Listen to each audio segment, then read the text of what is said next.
terrorists all crazy? Do you think that they're crazy? Well, you may have heard the term lone wolf to mean a lone wolf where there's some suspicion of mental illness. Now, do you think someone has to be crazy to be a terrorist? I mean, it's kind of like what we think about murderers, that there's a desire to believe that a murderer must be crazy or else he wouldn't take a human life.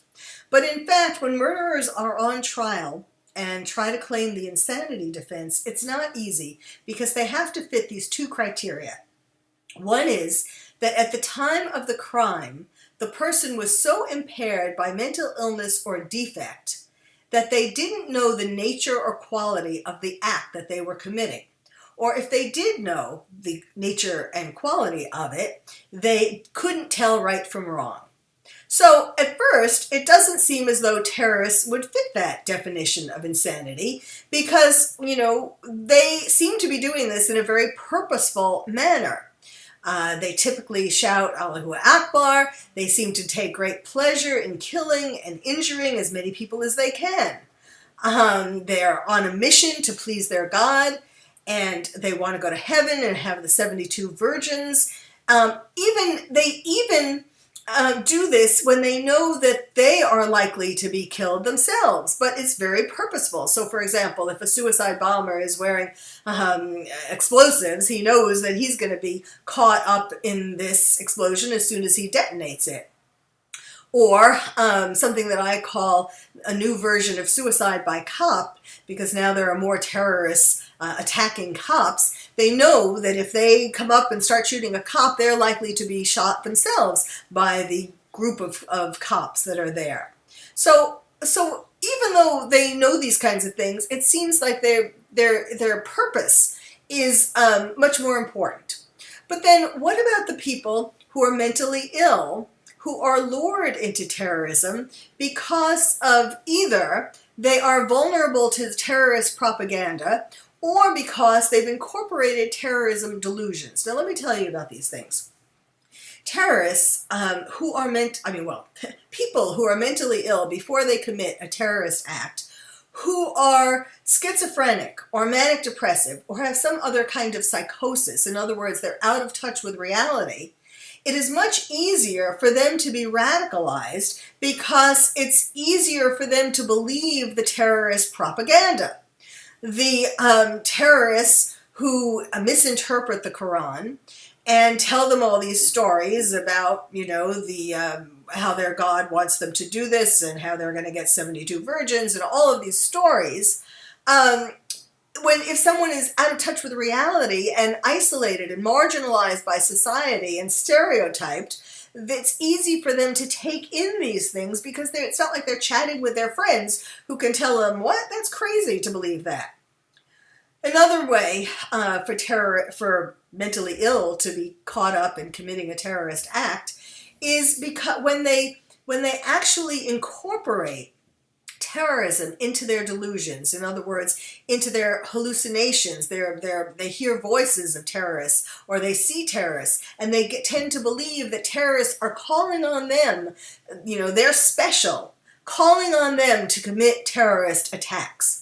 Now, the great example of this is the attack that happened in January of 2017.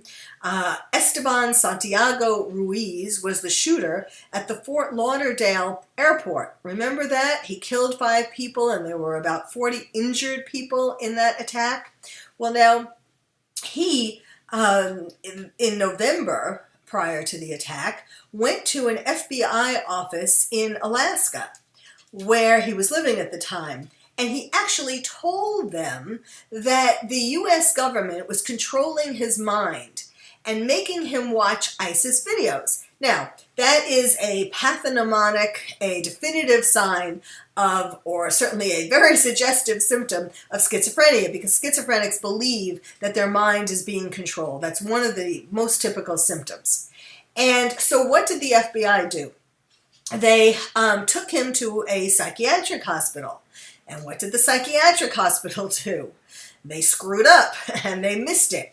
I mean, these were flags waving. He was saying that he was hearing the voices in his head telling him to commit acts of violence. Now, by blaming it, by saying that his mind was being controlled by these ISIS videos, that is a way of sort of not having to take responsibility himself. I mean, not that he was lying, he was schizophrenic. He really did believe that his mind was being controlled by the government, making him watch these ISIS videos that then caused him to hear voices telling him to commit terrorist attacks.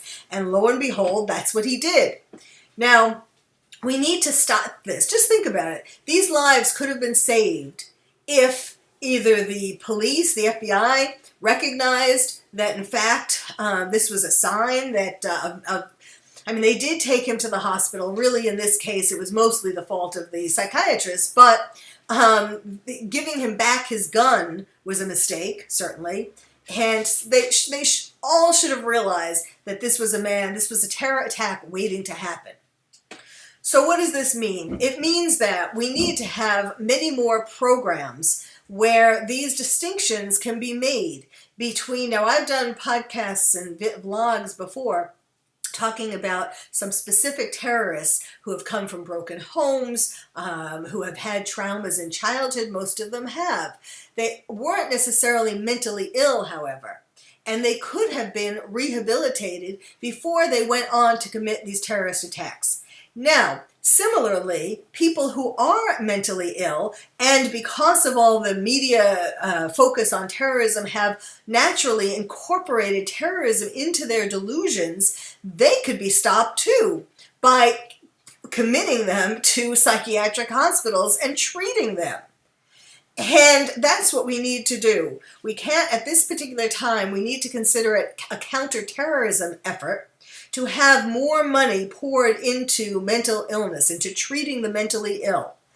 And we need to save lives. And that's what will happen if we learn to recognize the distinctions here. And yes, there are gray areas. It's not easy, but we have to focus on this and save lives by determining which people are going to be likely for either way to commit terror attacks. Now, my book is going to be coming out very soon, in time for 9/11, the 9/11 anniversary this year.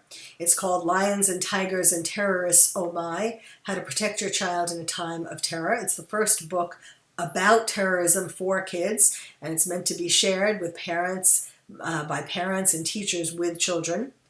And also, you can go to my website, which is www.terroristtherapist.com. You can find me on Facebook if you put in The Terrorist Therapist. So please check out more of my vlogs, my podcasts, and find out more about terrorism. I mean, it's a fascinating topic and one that we need to get a handle on before more people are killed.